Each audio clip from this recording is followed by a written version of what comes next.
Greetings, beautiful people. Oh, one second.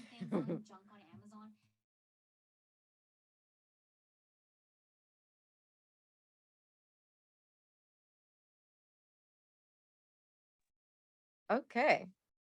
Greetings, everyone. Thank you so much for being here this evening.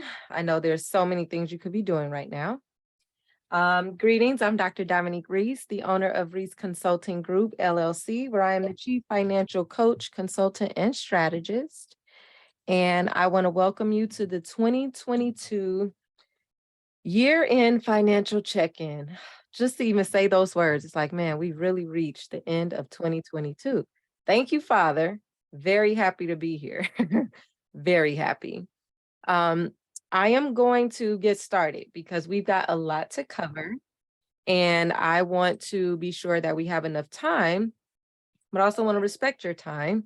And I want to stay on time because I understand it is a Thursday evening. And depending on where you're tuning in from, uh, it could be even later or even earlier. So I know we've got people from all over. Just do me a favor, put it in the chat where you're calling in from. Where are you representing? I'm here in Los Angeles. So where are you from? All right, Anika, thank you so much for coming tonight from Redmond, Washington, right? And then Marvy's in Oregon. Great. Oregon, our neighbors. I actually like going to Oregon. I like being in the cold there. Penelope is in Las Vegas. Okay, but live in California. Miss Nicole from Belize. Thank you so much for joining us. When I saw you register, I was so excited. And Miss Latanya, thank you so much. Right here in LA representing. Thank you all for joining me this evening. So I am going to share my screen and we're going to get started because like I said, I have a lot to cover with you. So just in case you're not prepared already, go ahead and get you a pen, a paper, or if you're tech savvy and you're going to be on some kind of tablet or something like that, get that ready because we're going to dive right in. Okay. So again, this is the 2022 year-end financial check-in. And the reason I was motivated to do this is because I do this personally. So a lot of the things that I come up with in my business, it's because I'm doing them myself. And I'm like, oh, well, maybe other people want to do this too. Just like the Budget Mastermind. The Budget Mastermind was created just from me budgeting on Fridays. And I thought, well, who else in my community will want to budget on Fridays? So that's why that was created.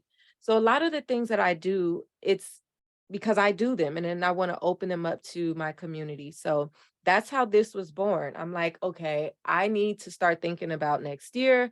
What goals do I want to set financially? Where am I and where do I want to be?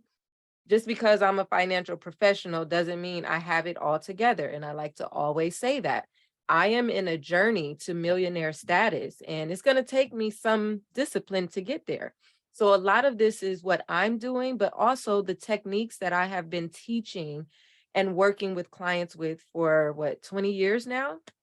So ultimately, this is the work that I do, but it's the work that I do with my clients. And then I thought again, most people start doing this stuff next year, right? At the top of the year in January. We don't want to wait that long. We want to be ahead of the curve. I am really focused on financial leadership and leading from the front financially, but that ultimately means being able to design the life that you want to live. That's what I'm doing. So again, a lot of what I'm doing, I'm bringing to my community to say, hey, who want to do it with me, right? I haven't reached my glorious mountaintop yet. And I don't think based on my calling that I have to wait until I get there in order to bring you along with me. So that's the tone of tonight. All right. We are designing the life we want to live starting now in 2022. So you're going to shift into a money mindset first, learn the 8 core areas of your financial foundation, learn the secret to master your money, which is something you already know. Assess where you are in each area, set goals in each area, which is extremely important because part of mastering is assessing where you are, but then there's the correction. And part of the correction comes through goal setting. So if you don't know what you want to work towards, how can you really ever get there? And I know goal setting could be so like blase blah, right? Oh, set a goal, set a goal. But if you really set a micro goal, which I love micro goals because they're the smaller goals that eventually lead you to accomplishing your larger goal, it feels so much better. And then we're going to identify the exact solutions to build your financial foundation and drive wealth. These solutions, again, aren't anything you already don't know. Okay. And then you're going to get access to get access to an opportunity to do what the wealthy do. I've worked with millionaires. I still work with a woman who's close to millionaire status, and she's my financial coaching client. So that tells me, and I already know this, but it tells me it's not about how much money we have. It really is about the kind of support we need. She's damn near a millionaire, but yet she's working with the financial coach. Guess what? She also has a financial advisor, a tax planner. She has a team. And so that is a concept and a premise that I really want to bring to our community. We need a team. We cannot keep doing this stuff alone and thinking we got it. And, oh, I pay my bills on time, so I'm straight. No, it goes beyond that. So I'm going to talk to you about what that looks like, and then we're going to win. I'm going to give an opportunity for someone on tonight's call to win. All right. So that's what we're going to do. Let's get to it. I said you're going to get into a money mindset. We're going to shift. Well, part of that is going to happen by reciting wealth affirmations. Now, I can see most of us are on, have our videos off, which is perfectly fine. But for this part, I want you to come off mute, and I simply want you to recite these wealth affirmations with me. I don't know what you just came from doing or what you might still be doing and just listening to me, right?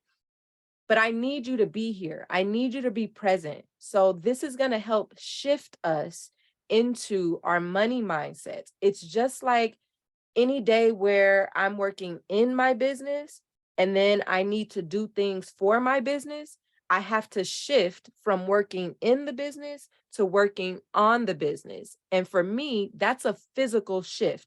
I will literally get up, walk out, get some water, get some fresh air, maybe even take like 5 minutes to just think about nothing, because you have to prepare your subconscious for what you're about to receive. I don't want you thinking about necessarily what you just walked away from, what you're necessarily doing right now, or what you've got to do in the next hour. I really want you to be present. So if you will indulge me, please come off of mute, and we're just going to recite these together. I'll lead and you just go in the flow. All right, here we go. I am grateful for all that I have. I am grateful for all that I have. I respect myself and others. I respect myself and others. I am prosperous, healthy, happy, and wise. I am prosperous, healthy, and wise. I practice excellence every day. I practice excellence every day. I think and act like a millionaire every day. I think and act like a millionaire every day. I look at my bank accounts every day. I look at my bank accounts every day. My financial foundation is solid and secure. My financial foundation is solid and secure. I spend within my means. I spend within my means. I think positively about my money and my future. I think positively about my money and my future. I am accomplishing my goals and my dreams are coming true.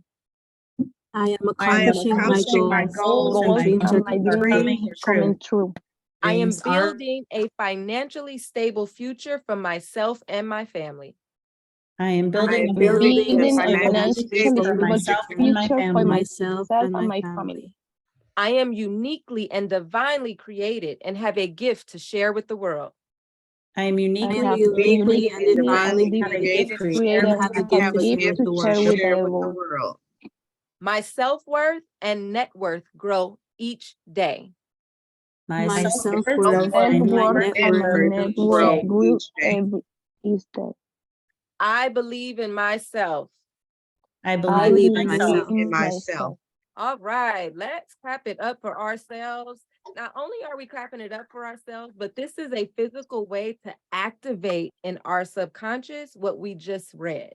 Whether you believe it just yet or not, whether you're financially secure just yet or not, it's these kinds of things we want to tell ourselves.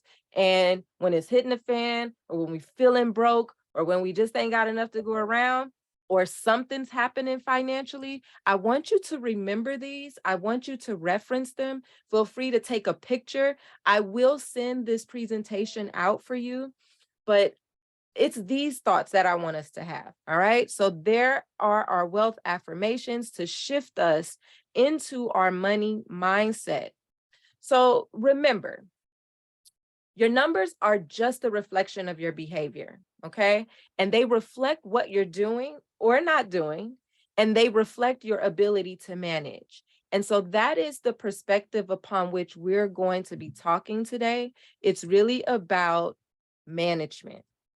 Management is the secret to master your money, and it drives wealth building.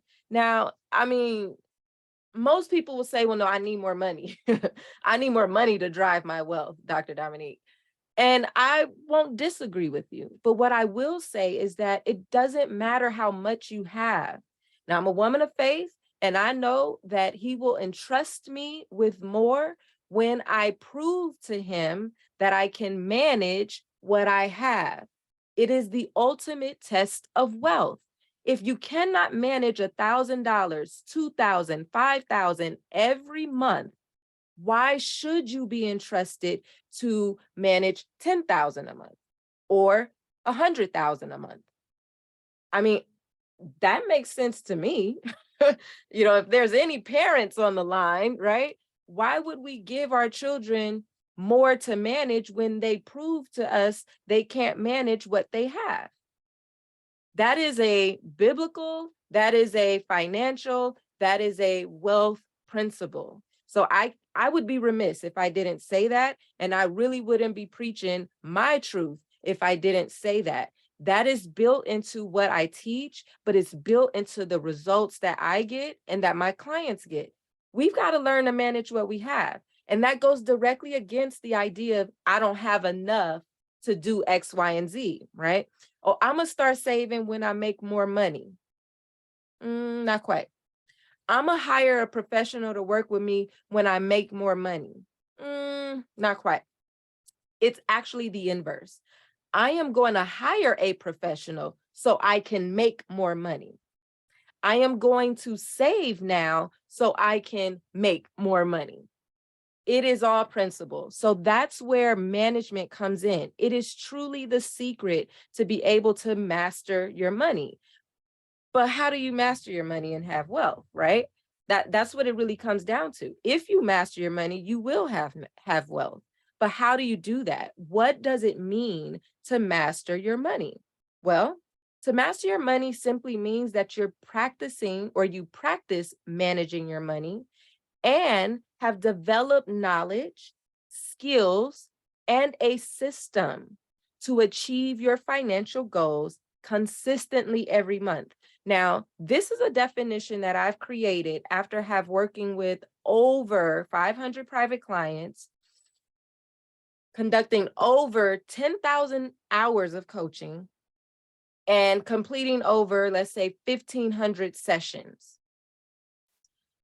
Every word in this definition matters, right? To master your money. I didn't say to just do well. I didn't say to get by. I didn't say to just do enough. I said to master your money. So this is already a whole nother level. Like, again, financial leadership. Everybody ain't raising their hand to be a financial leader. So this is where the rubber meets the road. And then it's practice. So you can't just do it one time. You can't just do it 1 month and expect it to work. You have to practice it. And what are we doing? We're managing. So that means we got our eyes on our money. but we've also have knowledge. We're not just going around here doing what we think we should do. We're not doing what the next person is doing. We're doing what we've learned, and then we're applying what we've learned. That means now we have skill. And then we're going to build a system, because that's how we work smarter, not harder. We have systems in place so the systems can replace the work that we need to do. Makes life much more easier that way. Things become more efficient. We don't necessarily drop the ball. So, and then we get our time back. So we don't want to be manual. We don't want to be out here doing every little thing with our money. We want to have a system in place, and then the system will do what it needs to do. And all we have to do is manage the system. Okay. And that's how we'll achieve our goals consistently every month. Why every month? Because most of us are used to monthly stuff anyway, right? Pay our bills every month, do this every month, do that every month. We're used to monthly as a time period to get things done. So it already aligns with our behavior. So how do you build that, that financial system? It's like my questions are always right on point.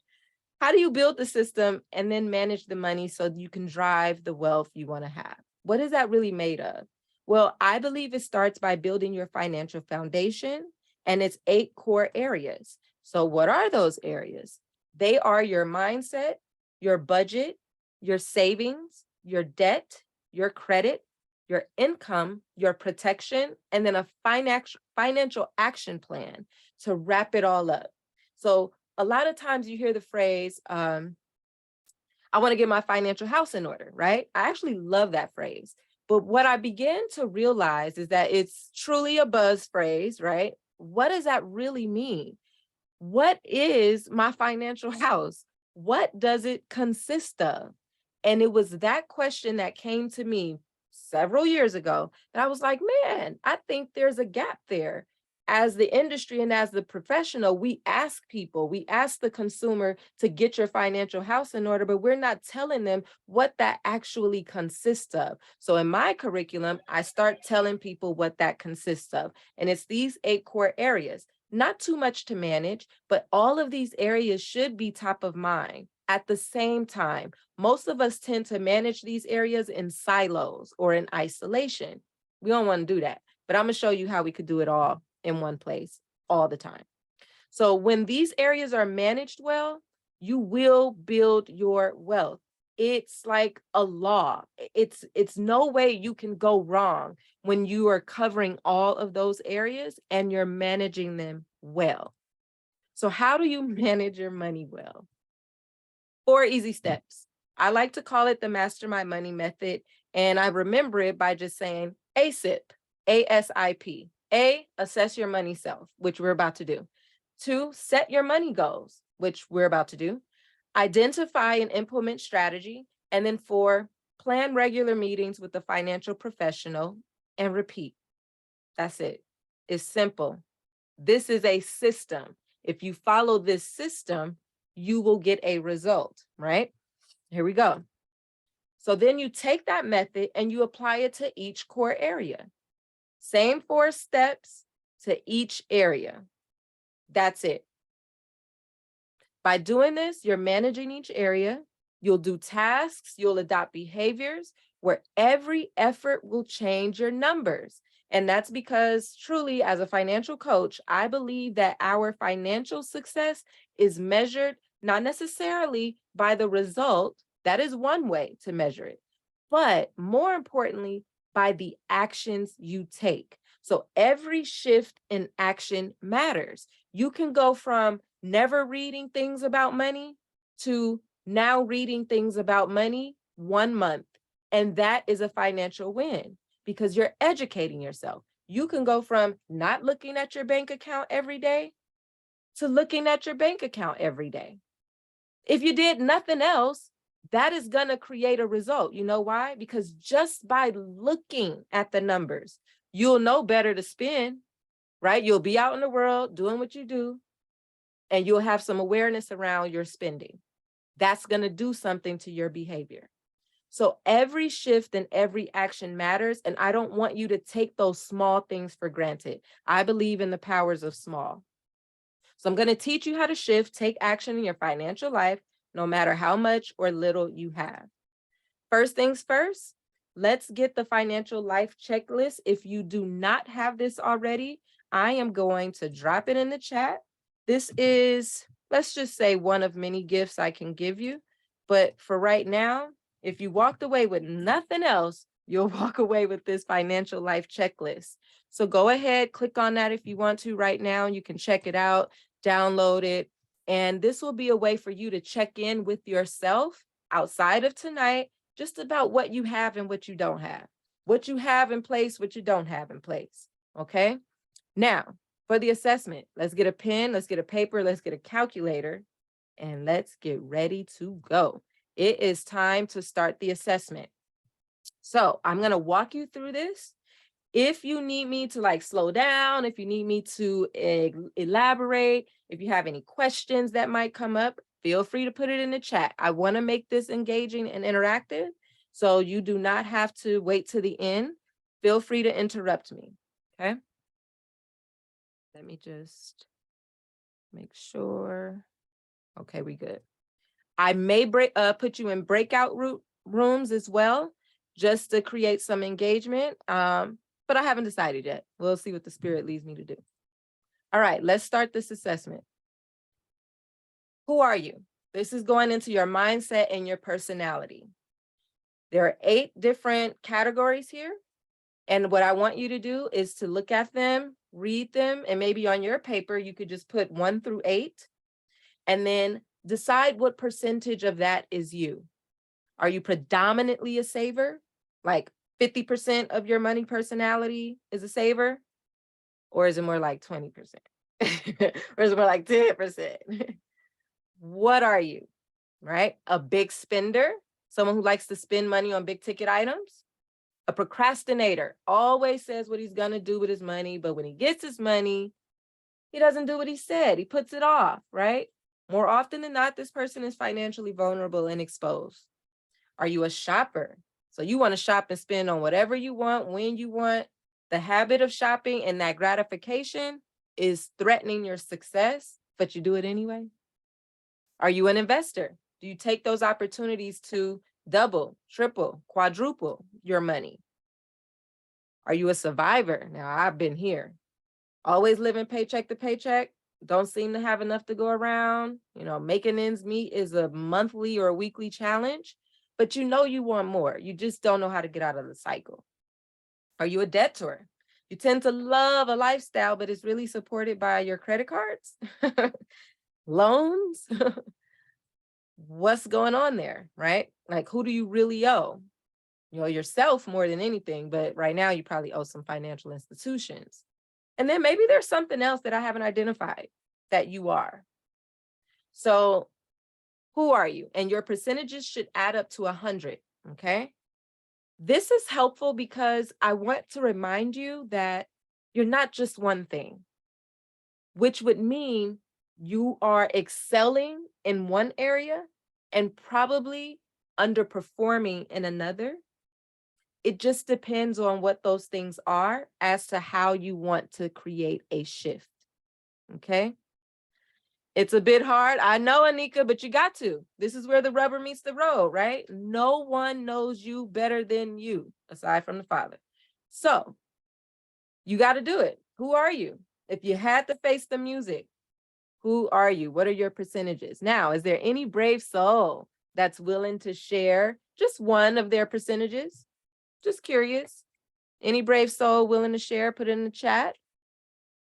I will say right now, I am investor. I am saver. I'm a little bit of procrastinator still too, though, keeping it all the way real, all the way real. I am still a procrastinator. And I'm probably I'll sit on things like it, and that probably leads to the procrastination. I will sit on a strategy. And maybe this has like some kind of childhood something, because most of the stuff that are our barriers are like deeply rooted in childhood. But I will sit on a strategy for the longest of time. And then when I'm ready to implement, I probably have done something else with the money. So for me, procrastinating can really get in the way. Just implement the strategy, right? That's why coaches need coaches, and I have a coach. Io says 80% survivor. Thank you, brave soul. I appreciate that. Yes. So when you know where you are, now you can do something about it. So let's see what you might put in the chat now.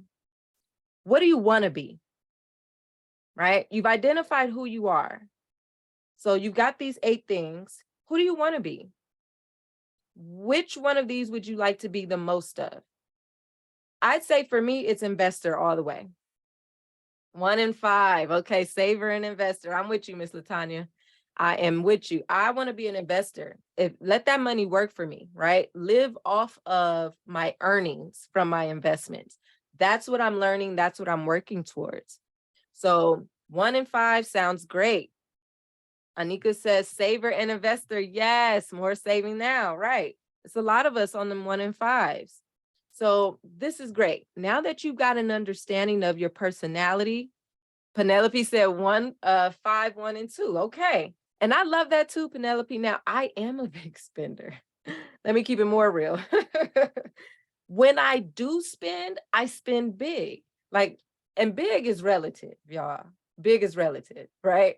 My big, literally, I just transferred $350 so that I can go shopping. And I was like, oh my gosh, I'm about to buy out the mall. Like $350, come on.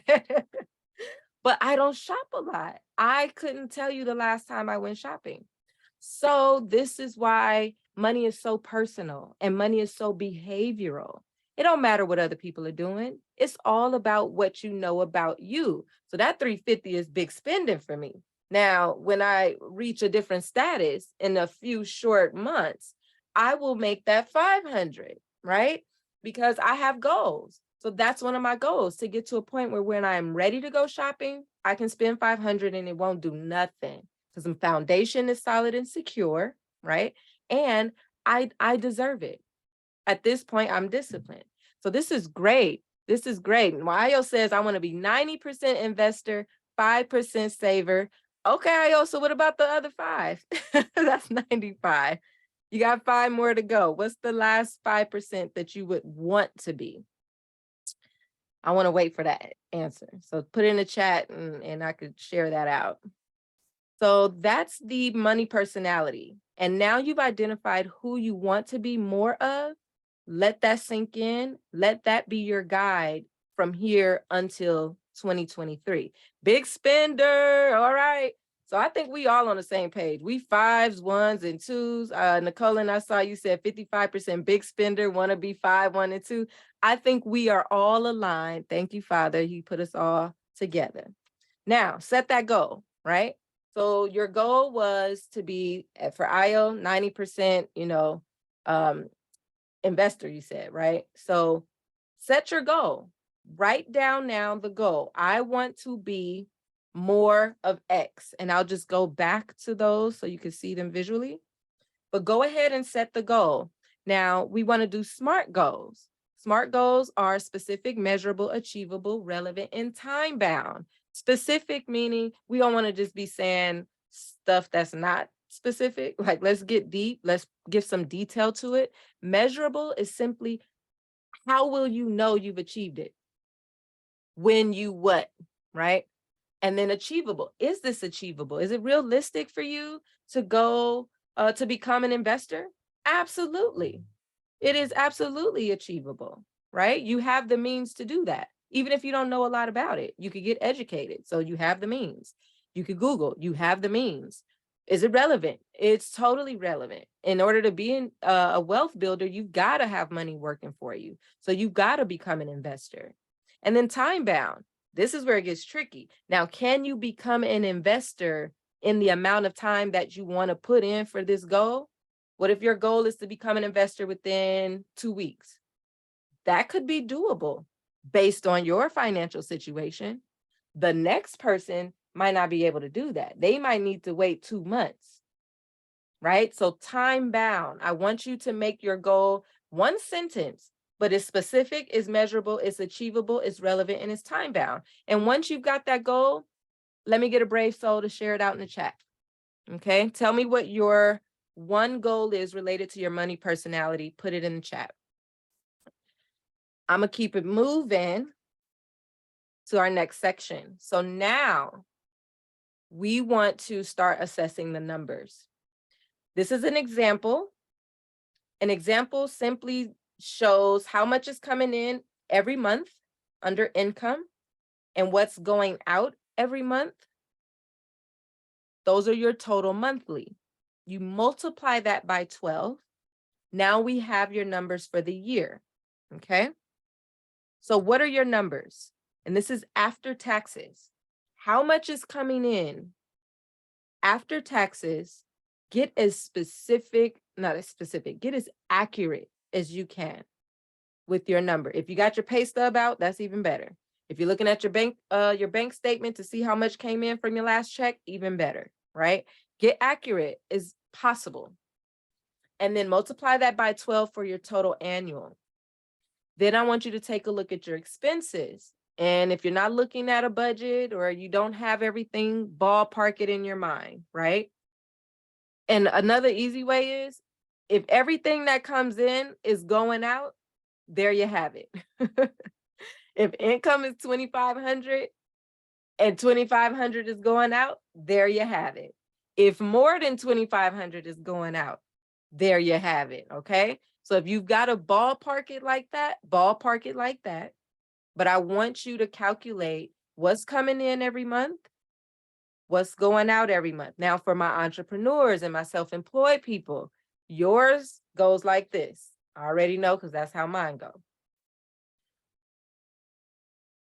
Sorry, Yair was just interrupting. And that's my 8-year-old son. For my self-employed entrepreneurs, I want you to do a baseline. Do the average. So think about the past quarter, right? We're now in December. So let's say, what was that? July, August, and September. Think about what you had coming in each month and do the average. And then set that as your income and your expenses, okay? IO says by December 21st, 2023, okay, so you give yourself over a year, I will be 90% investor, 5% saver, and 5% big spender. All right, IO. And again, it doesn't say numbers in terms of amounts. It's just talking about percentages, right? So we're not even saying how much you got to invest or how much you will be saving or how much you will be big spending. We're just simply talking about your behavior. So this is great.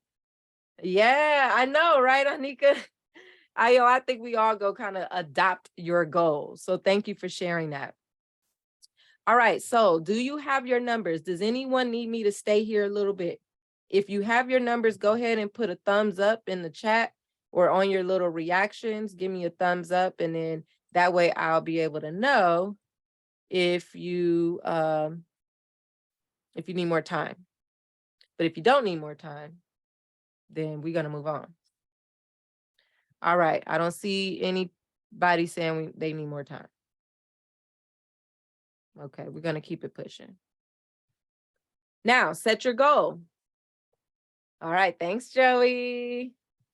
Set a goal. So now we're talking income and expenses. Let me go back for a second. We need to set a goal around our income and expenses. You know how much this number is right now, but how much do you want it to be? How much do you want to have coming in? And then how much do you want going out? Because here's what's powerful about this. Our minds, our subconscious minds help us do what we do, whether it's good or bad, whether it's healthy or unhealthy financially. So if we're telling our subconscious minds that I want to live off of half of my monthly income, our subconscious minds are going to help us do that. But obviously, we've got to put the behavior in place, right? So setting that goal is not unrealistic. It's not irrelevant. It's very relevant, especially if you find yourself in a situation where you might need to be living off of half of your income. Now, let's go all the way real. That might look and feel uncomfortable. That's where the rubber meets the road. I'll never forget, I was coaching a client who had a BMW. She had just got it. It was like $700 a month. Her finances couldn't handle that. She really loved the car. She deserved the car, but financially, she wasn't ready for it. So what did that mean? That meant a lifestyle shift. She had to come to the decision to turn that car back in and get something that she could afford. Now, our earthly selves is like, I don't want to do that. But spiritually, what are we doing, right? We've got to manifest that we're managers. If I can manage what you give me, then you'll give me more to manage. So it's not like the BMW was unattainable. It just wasn't ready. Divine timing for your money. She wasn't ready to manage that because of how she had managed her money before. So all that really told me was what? Her credit wasn't the best. So she got a higher interest rate, which meant she had a higher car note. Management. And it's all the same solutions, right?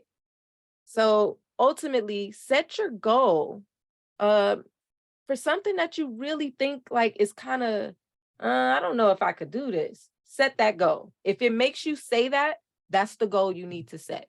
What do you want to have coming in every month? And what do you want to have going out every month? Now we have something to work towards, right?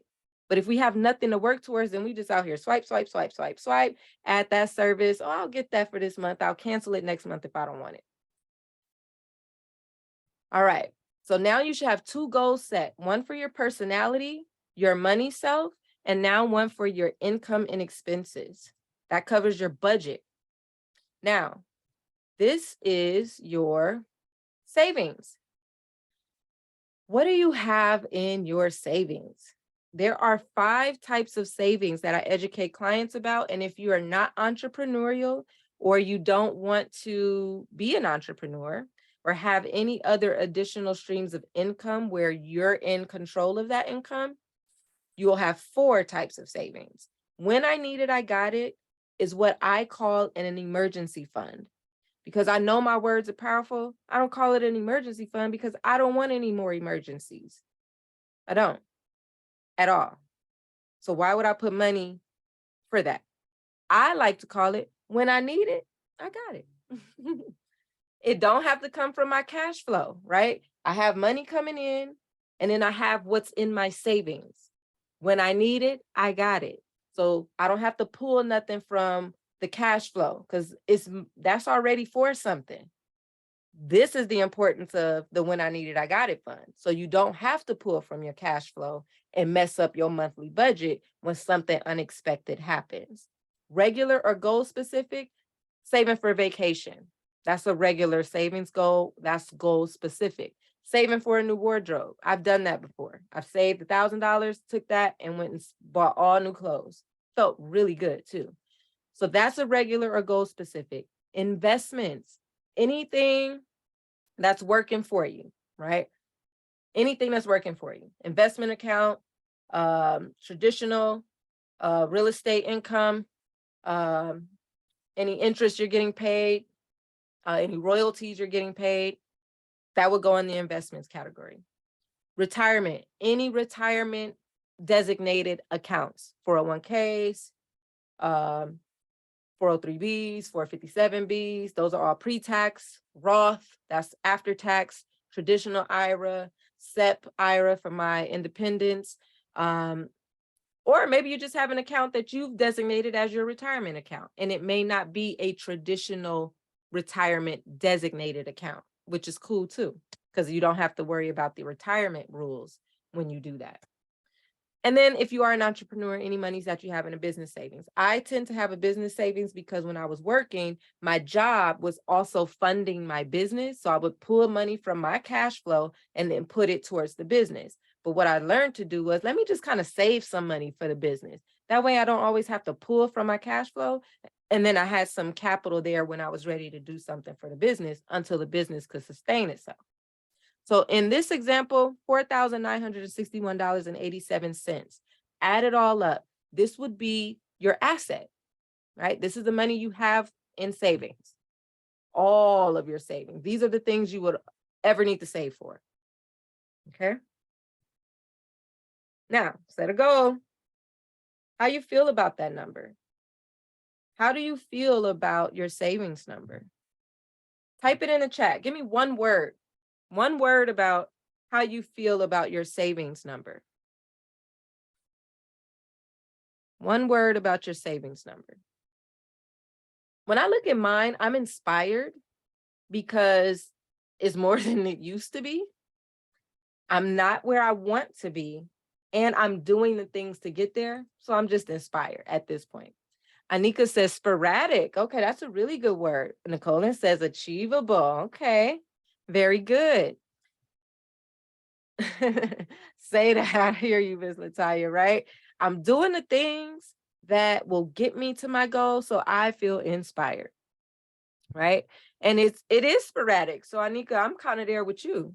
Like, especially as an independent, right? I'm gonna be putting myself on payroll next year. Scary, scary. I'll be paying all those taxes. So, but that's a great thing. Thank you, Father, because that means that I'll be able to qualify for a home in a year or two as an independent. I will have a proof of income because everybody wants proof of income now. So as an independent, it's just hard to do that when you pay yourself through Zelle or you're not on payroll. You might even write yourself checks. I was doing that thinking that was enough documentation. It wasn't. You got to put yourself on payroll. So listen, I get it. Sporadic savings, I get it. Set your goal for your savings. So now we should have 3 goals set. Okay. Let's talk about debt. Yeah. There are 9 forms of debt. They're all listed here. They're all pretty self-explanatory except for one. So I'll give it some attention. Store or charge card. What is that really? That's a Target card. That's a Macy's card. That's a Best Buy card. These are cards that you can only use at that store, right? You can't take Target card and go to Walmart. Can't do it. You can only use your Target red card at Target.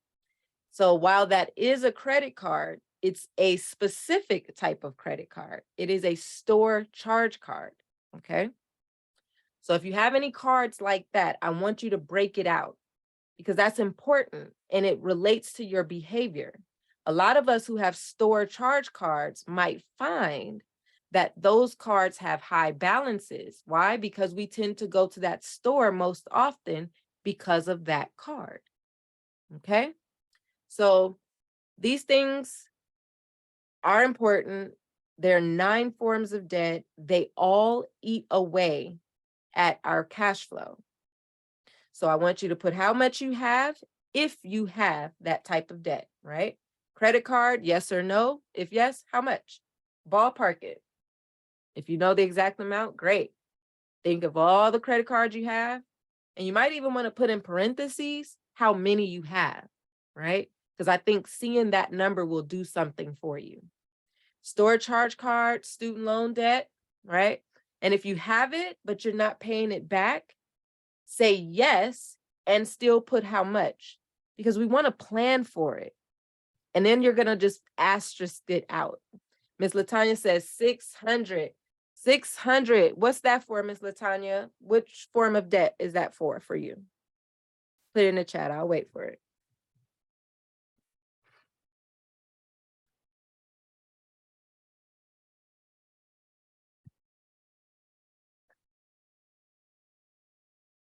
Okay, mortgage, auto loan, tax liabilities. Do you owe any federal, state, city taxes? That's what that's all about. Okay, your credit card for the quilting frame. Got it. Got it. And that one is funding your business. So it's really like an investment, right? But I get it. Auto loan, tax liabilities, medical expenses. If you have any outstanding medical debt, which the credit report agencies just recently did a change in how they're reporting medical debt, and it actually benefits the consumer. So that was a good thing. And then I put IOU to relative or friend because we cannot forget the people we've borrowed money from. I don't care how long ago it was. If you have not paid them back, you need to put that on there because you're not going to get far without paying them back. That's thievery, right? So we got to own up and be, again, financial leadership is it's another level. You got to clear out that mess and give people back what they let us borrow. They were there for us. So let's not do them shady. Let's make sure we get it back to them. And I have a technique for that. So if you're in that situation and you want some support, I have a technique for how to do that. Even if it's been years, like years. I have a technique on how to make contact, the letter to send, and the arrangement to set up so that you don't overextend yourself. So just send me an email if you're interested in that. And then past due debt is simply debt that might show up on your credit report, an old past due bill or something like that. You're like, I didn't even know I had that. I thought I shut that off. Yeah, they sent one more bill and now it's past due, but it's a debt. And then any other debt that I may not have mentioned, total it up, see what you've got, and then set a goal. What is going to be your debt reduction strategy goal? When do you want to be debt free? By when? And don't think about all of the how. You don't need to worry about the how.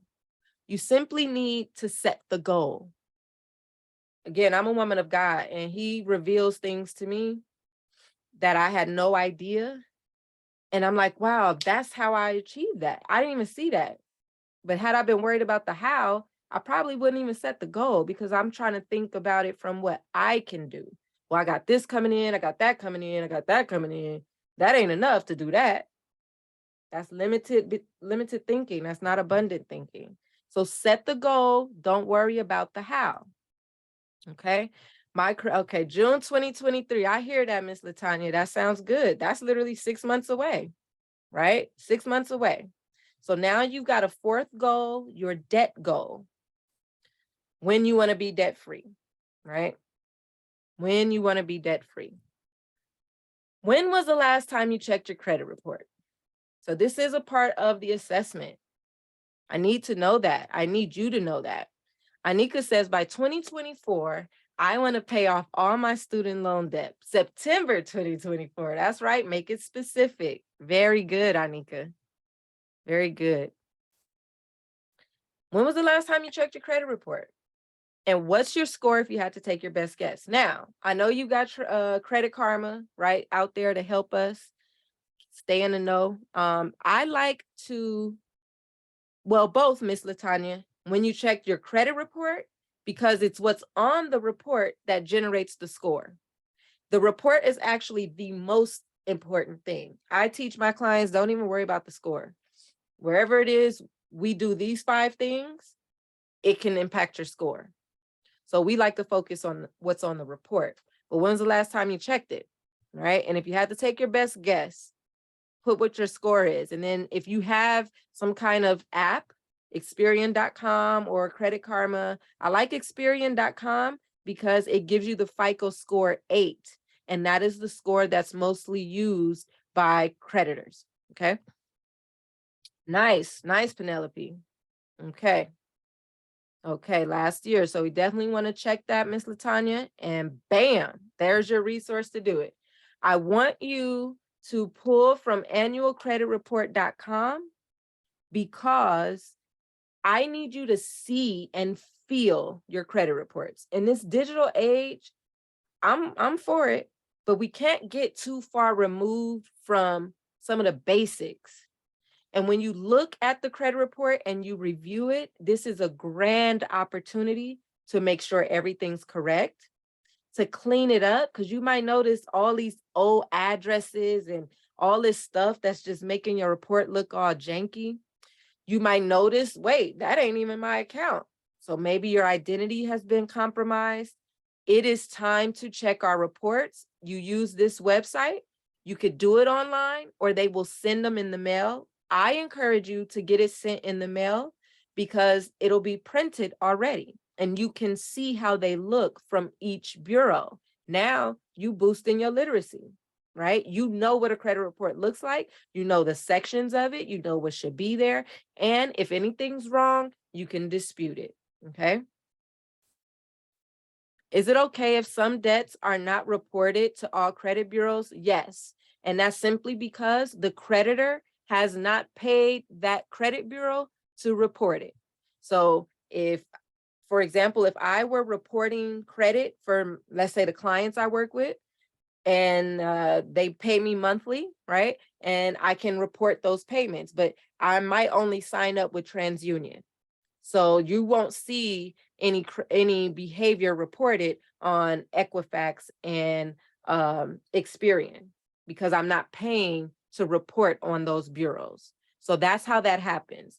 When you don't see everything reported across all the bureaus, it's because they're not paying each bureau to report it. Okay. Yep. So that means they're not reporting on TransUnion. They're only reporting on whichever one it shows up on. All right, Anika, great question. Go to annualcreditreport.com. Make sure everyone requests their reports at the end of the year. It's a good practice to request your reports at least once a year. You could do it at the beginning, you could do it at the end. Some people do it twice, especially if they've been compromised before. Okay, so set a goal. What's your credit goal? It could be a credit report goal by tomorrow, I want to request my credit reports from annualcreditreport.com. Or it could be, in 6 months, I want to have a 700. I want to have an 800. I want to be over 800, whatever. Make it specific, measurable, achievable, relevant, and put a time on it. Okay. Put a time on it. So now I believe we should be at 5 goals. You should have set 5 goals by now. Okay. Ooh, this is good. This is feeling good. By tomorrow, I want to finish my credit report disputes. Okay. Very good, Anika. And a lot of the online platforms, they allow for you to dispute via online. Okay. I have thoughts about that. And to each his own, but you can do it and you can get results. So that is an opportunity. Now, we're nearing the end of the assessment. Let's talk about income. How many sources of income do you have and what type? So for types of active income, full-time income, your full-time job, part-time income, maybe you have a part-time job, or self-employment income. I'm a full-time self-employed entrepreneur. Okay. So what do you have and what don't you have? And the goal is to see the opportunity. It's not to feel bad. It's to see your opportunity. If you have a full-time income and no part-time and no self-employed, those are opportunities. But now let's talk about passive income. This is the income that, as people say, you make while you sleep. Stocks, because they pay dividends. Not all stocks pay dividends. Dividend paying stocks pay dividends, right? So we're not out here just owning any kind of stock. I want you to own stocks that pay dividends. Bonds. Bonds pay interest. And depending on the type of bond, you might not have to pay taxes on that. That would be from a municipal bond, like a city bond. Real estate. Own a property, have tenants pay you rental income. Or own a REIT, R-E-I-T. That's owning real estate without having to deal with the property. Royalties from any creation of original content. Are you a musician? Are you an author? Are you a writer? Are you a seamstress? Right? But with this kind of royalties, it's got to be published. I have a book. It's on Amazon. Every month, I get a royalty check from Amazon. Think that's amazing. And I will for the rest of my life. Royalties are income for life. So what can you create and publish? And then a business owner, go buy a business that runs itself, meaning there are employees who can be there so you don't have to be. That's owning a system. Oh yeah, I own that. I don't have to be there. It makes me money. Guess what? ATMs, right? You don't have to stand by an ATM in order to get paid. All you got to do is go check on it every once in a while. Vending machines, right? You don't have to stand there and help people put the money in. You just go check on it every once in a while. Get the money out, right? Both cash based. Peep that. Okay. So those are some examples of the smaller systems. But then you could go in MLM. You could go buy a franchise. Different ways to own a business. But businesses are run on systems. Systems are employees or the automation, the digital, so you don't have to be there. Okay. So those are the types of passive income. Based on what you have and what you don't have, this is your opportunity. If you see something here that you want, that you don't have, now you know what your next step is. Set a goal. Set a goal. What's your goal? What kinds of income do you want that you don't have? And by when do you want to get it? And then once you set the goal, now you could get creative on, well, how am I going to make that happen? Right? I got this, I got that. I could research this, I could research that. Then you get to choose what you want to research and learn more about. Okay. Now we're on protection. And I see that we're over. I would ask that you give me about 7 minutes. Do you have life insurance? Yes or no? If so, how much is your total death benefit? That is the amount your beneficiaries would receive once you die. How much is that? How much is your premium? That's what you pay every month. And how often do you pay the premium? Now, some of us pay monthly, some of us pay quarterly, some of us pay twice a year, and some of us pay one lump sum. Most insurance companies will give you a break, a price break, a discount if you pay annually, semi-annually, or quarterly. Paying monthly is the most expensive way. And I'm talking cents on the dollar, but we still talking cents on the dollar, right? If term, when does the policy expire? This is important because with everything that's been happening in our economy and people dying a whole lot, you need to know this, and your people need to know where they can find this in the untimely demise of your death, right? Term versus permanent. So Anika, permanent is whole life. 1 second. Permanent covers your whole life. Term is 5 year, 10 year, 20 year, 30 year. And once it expires, you got to apply again. You got to go through the medical exam and re-up, basically. But permanent covers your whole life. Once you have your medical, you don't have to have it anymore. It'll cover your whole life for that policy. Term is a lot less expensive, a lot more affordable. So a lot of people start with term and then they do what's called, they get a conditional policy so that you can convert. You can convert the term into permanent within a 5-year window. So if you want to start with term, that's okay, especially just to make sure you get something.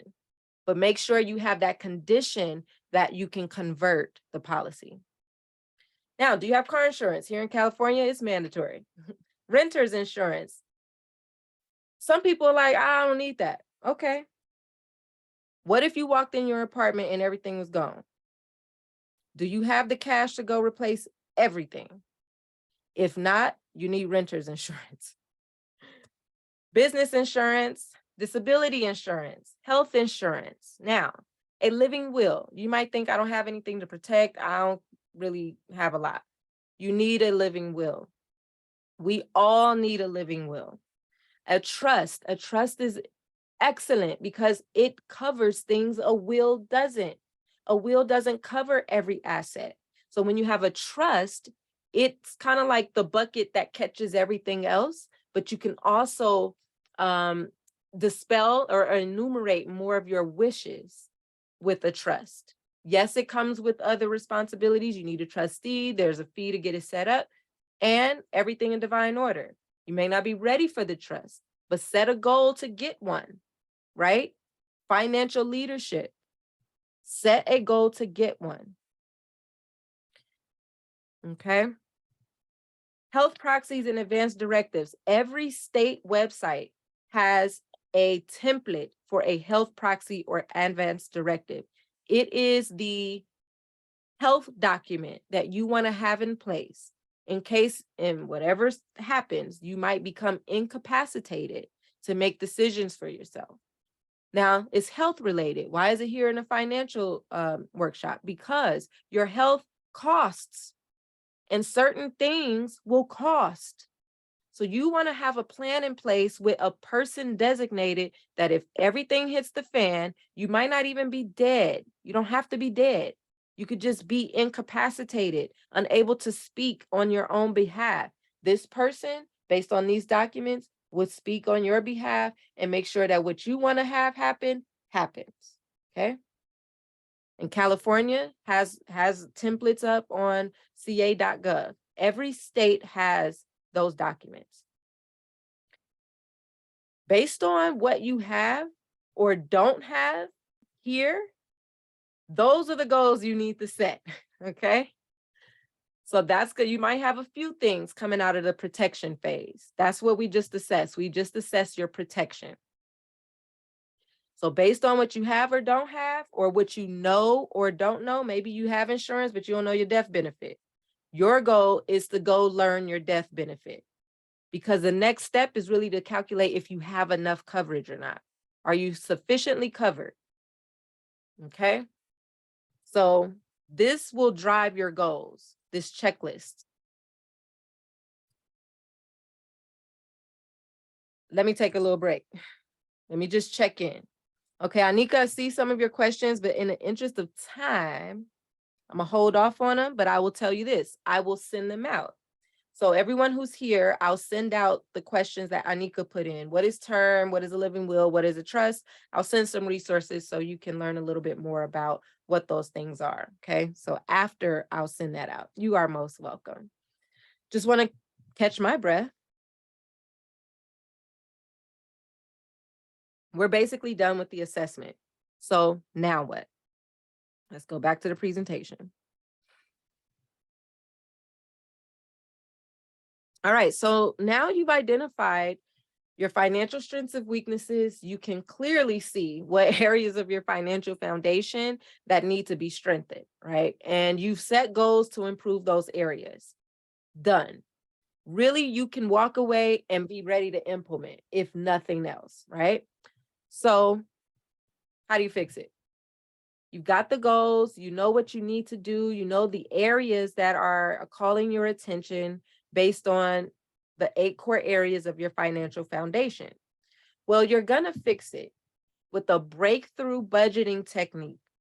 Help you discover where every penny went, find money you didn't think you had, and really reveal the opportunities to make your money work harder for you than you work for it. So this is all about that budgeting piece. This is about the money personality piece, right? This is where your what's coming in and what's going out. We're fixing that using a breakthrough budgeting strategy. We're also going to use a simple supercharged savings framework. I taught you about the 5 types of savings for if you don't have any entrepreneurial endeavors, but you need a simple supercharged savings framework that's going to help you save for everything that you'll ever need to save for. You put it on autopilot and you let it do its thing. You fix it by activating additional streams of income, right? And investing, once you start investing, becomes an additional stream of income because investments produce their own income. That's an asset. An asset creates its own income. So that's what you want. You want to be able to create assets that create their own stream of income, not one that you necessarily have to go show up for. That's the difference between active and passive, right? I want you to get more additional streams of income, but I don't want you to necessarily have to show up for it. So we want to focus on the passive streams of income. But if you can go ahead and get a second part-time job, holiday season, right? Make that extra money, do what you got to do. That's why we presented both active and passive. And then you fix it with regular, I should have said consistent, regular and consistent money meetings with your personal financial manager who provides you with strategy, management, and accountability. Because most clients lack those three things, which is why they hire me. They know what to do, right? They just don't have a strategy, or they might have a strategy, but don't have the accountability to implement the strategy, or they just not doing none of it. They just know better, but they're not doing better. So again, here's the solutions. They're never going to change. It's just how you apply them to your situation. You might need to shift your mindset. You may need to decrease your expenses, increase your income, increase your savings, decrease your debt, implement those protection strategies. You know what you have, you know what you don't, so you're exposed in certain areas. Build the assets so the assets can begin to create their own income. And then track your net worth. What you track increases, right? What you track increases. So if you were to calculate your net worth today, which you sort of can, just look at the assets you have, which are in your savings, and look at your debt. Do the math, which is a subtraction, and that's your net worth. You may have a negative net worth. If so, now we know what's up. Now we could do something about it. And then you set the goal. I want to break even. I want to have a zero net worth. A zero net worth is better than a negative net worth. Okay. The other solution, working with a financial professional, a financial coach, a financial manager, a financial planner, or a financial advisor. Depending on your personal situation, one of those four are going to make a difference. You might be working with two. Okay. So how can you get all of these solutions in one place? Well, I have an offer. That offer is the Master My Money Personal Financial Manager package. This is a package that I'm offering. It is a brand new service. It's coming as of, as of December 1st. That's today. It's coming as of December. There's a mobile app, so you can do what you got to do on the go. We're going to be connecting your bank accounts. We will create the budget for you. So now you don't have to worry about budgeting. The technology will do it. Shared visibility of your account. So in the past, I haven't been able to see into my client's financial life. I just have to rely on the data that they provide. But now I have the ability to see into their numbers. We're going to track your expenses to your assets and investments. So now we know how your day-to-day spending is actually impacting your investments because we see it all. So it's like, oh, maybe I shouldn't do that this week and instead transfer that to that so that that could be, so we can forecast. I have a bill paying service for those of us who are challenged with paying our bills on time or who just want to automate it. Like, I'm good with paying my bills, but I'll automate it and let somebody else do it. And there's a system, right? I don't have to do it. I just check on the system. Project your future finances using the forecasting model. So I can tell you, if you keep doing this by June 2023, you're not going to have that debt paid off, Ms. Latanya. I can forecast your financial future. So then that's going to impact what you're doing today. Okay, well, let me do this today so I can make sure I hit that goal then.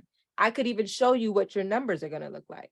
If you keep doing this, it looks like in that month, you're probably going to have this much and that much, right? So technology is really boosting. It's like powering this whole relationship. Monthly meetings with me, a personal financial manager for at least 12 months. It is a 12-month program and there aren't any commitments. If for whatever reason you're like, I'm out of here, not doing it anymore, you're not on the hook for the full year fee because there is no full year fee. It's a month-to-month commitment. But 12 months, why? Because I need you to see the progress. We need to develop this, right? Account structure optimization. This is key. How your accounts are set up, and you hear like the saying, well, what had happened was the way my account was set up, right? Yeah, there's a method to that madness. So we're going to optimize how your accounts are set up so that only certain accounts have certain things in them. And that does wonders for what you have access to and what you don't have access to. Zoom integration. So in this platform, we'll be able to take meetings within the platform. And then a premier client onboarding. In the beginning, I need to walk you through things so that we're both clear on what to do in the beginning. And once we do that, It's literally just show up. All you have to do is show up. Okay. So Kevin Hart, right, Nicole? What had happened was how my account was set up, right? So that really does matter. So a personal financial manager is really like a personal money manager. It's somebody who's professional, they're knowledgeable, they know what's important to you, because we're going to sit and talk about that for about 30 minutes. And they have shared visibility into your financial life. It's like a second set of eyes. So when we meet, I can, I can say, hey, Io, looks like this is coming down the pipeline. Have you done that? Have you done this? Did that bill get paid? This one's coming up. What about this? Don't forget about that. I can say that, right? I can support you in that way because I have visibility into the numbers, but I also know what we've been working on. So it does wonders to have that second set of eyes, but also it's the accountability and the management, which you may not have right now. And then access to your most important data. So some of what I've just shared, and I get to help you today, tomorrow, and in the future. Again, we get to project, we get to forecast. So I can tell you what it's looking like 12 months from now based on what you're doing today in a very practical way. But guess what? We get to fix it. Okay, to avoid that, here's what we do. Okay, to maximize that, here's what we do. So we touch all of these areas of assessing your current situation, day-to-day decision-making, a spending plan, automation, as well as projecting, forecasting, which is important. In the package, it's like a 5-step process. You get connected. We're going to calculate your net worth. We're going to conduct a 90-day look back. We're going to design a financial action plan, and then we're going to organize your investments. Everything in one space. So you can have access to what is going on based on one behavior. Okay, I'm going to do this. How does that impact everything else? Let's take a look and see. We have pretty charts and all of the visuals, right? To literally show you based on your learning style. If you need the chart, here's the visual. If you need the numbers, here's the visual. You got the personal support, right? So that's that kinesthetic learning, learn as we go, learn as we do. It's all built into this platform. And then over time, again, it's just a 60-minute meeting, 60-minute meeting with me. What's in it for you? All the benefits. You learn how to manage your money consistently. We're going to see an increase in your income. We're going to see an increase in your savings. You're going to decrease your debt. You're going to improve your credit. Like, you're going to know where your money is going. You gain a certain level of clarity, confidence, and control. Ultimately, that's what it's about. So how much is this? Well, it is $149 a month, which is the basic plan. And then it's $199 a month with the bill pay service. What I'm going to do is drop this link in the chat. And what happens is when you click on this link, you will find a scheduler that'll come up. This scheduler is literally where you're going to meet with me to enroll in the program. I'm going to take the data I need, which you'll fill in as you schedule. And then when you show up for this call, this will be the call where we get you enrolled. We get you started. Okay.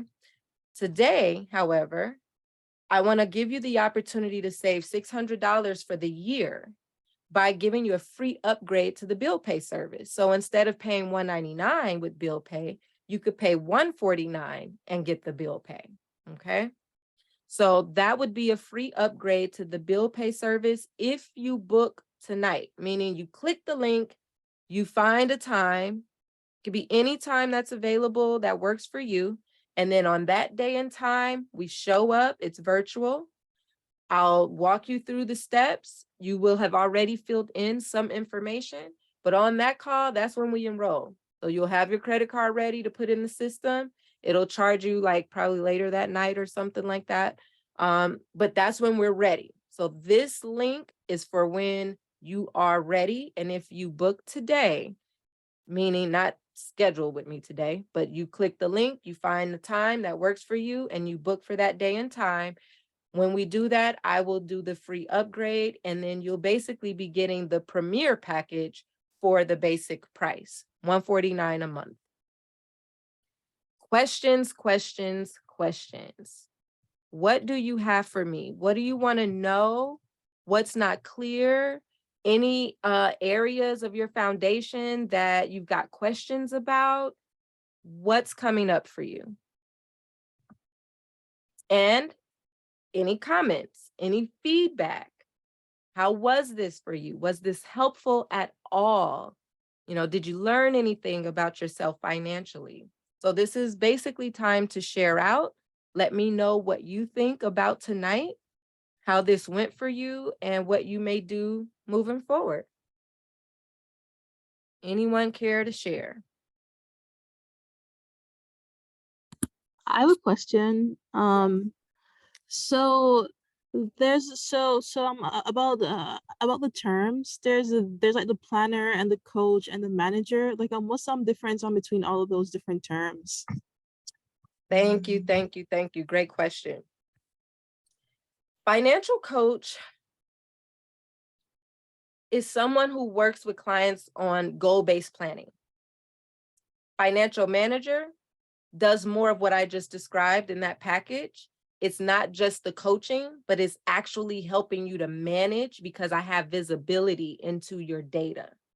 As a coach, I didn't necessarily have access to my clients' data, only what they would provide me with, which is a snapshot in time. But as a financial manager, using this tool and technology, now I can go in and have visibility to help manage and work with you monthly. Financial planner would be someone who does holistic traditional planning around 5 core areas, but it's usually when you have assets. Financial coaches and financial managers help you build assets. So you don't have to have anything to necessarily work with us. We're going to help you build it. By the time you get to a planner or a financial advisor, which were the last two, you've got to be coming with assets. Financial advisors get paid based on what's called AUM, assets under management. So if you bring $10,000 to the table, which is a very little amount of money, they're going to get paid. Industry standard is 1%. So 1% of 10,000 is $100. They will get paid 100 of your 10,000 to manage that 10,000 for you. But most financial advisors don't have a 10,000 minimum.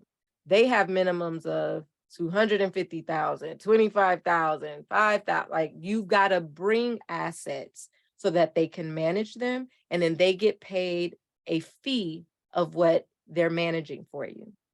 So that's the difference. Many more differences. And you know what, Arnika? I'm going to actually put together a matrix that will show visually the different types of professionals and some criterion or characteristics about each of them, so you can compare them and kind of know who does what. Would that be helpful? Yes, thank you. Okay, so I'll send that out too, the matrix, and then I will be sure to answer the questions and send those out to everyone as a follow-up. Anything else? Okay, Penelope's like, yep, that would be helpful. Awesome. Thank you so much for this feedback. Okay, great question, Ayo. On the tech side, everything in the app is encrypted and secure. The app itself doesn't store anything. We use third-party verification platforms like Plaid. So Plaid is the intermediary. You log into Plaid with your information, and Plaid connects to your account. So we never store your data. And I can never just go in there because I don't have your passwords or anything. I only get a feed of your financial data. So that answers that question. How can I get comfortable sharing all my info with the app? The app is just there to facilitate what we do. So the app doesn't replace me. Like, you meet with me every month. But on the go, when you want to just see what's going on, or you need to tap into something, you have the app to do that. So the app is more like a supplement to the one-on-one relationship that we would have, and we would be meeting every month. Okay. Any other questions? I'm loving the feedback. Thank you. Joy says this was incredibly helpful, especially for highlighting the areas that aren't frequently addressed in balancing and planning finances as a whole. Thank you for this. Well, thank you. Thank you for attending. I really hope this is helpful because these are the areas that I review. This is how I set my own personal financial planning, but this is what I do with my clients as well. So that whole assessment was created first with me personally. And then as I started my business and my practice, my clients went through it. So you just got what my clients get. What is your preferred method to share your services with others? Oh, thank you so much, Joey. Well, one, I would love an email introduction, and it could be short and sweet. Hey, I know this woman, Dr. Dominique Reese, she does this, or I know you were talking about that. Here's someone who could help you, Dr. Dominique Reese, and then just hand it off to me. But a warm email intro is always best for sharing referrals. Okay. Well, thank you all so much. If there aren't any other questions, I want to release you so you could get back to what you were doing. Thank you for allowing me to interrupt your night. If you have any questions, I'll put my email in the chat, but I mean, you've probably gotten lots of emails from me at this point. You can go ahead and follow up with me via email. And I look forward to being in touch with you. December 8th, save that date because I'm going to show you how to find your old retirement money. There is a tool, free tool for you. You will never have to pay anyone to use it, but it will help you find your old retirement accounts and then like get the process going to get your money. So December 8th, I'll be doing a 30-minute webinar with my partners to bring that tool to you so you can go and find your retirement money before the end of the year. All right. Thank you very much, Nicole, and I appreciate each and every one of you. Io, Miss Latanya, Penelope, Annika, Joey, Marvy, and Nicole. And thank you so much and have a great night. Bye.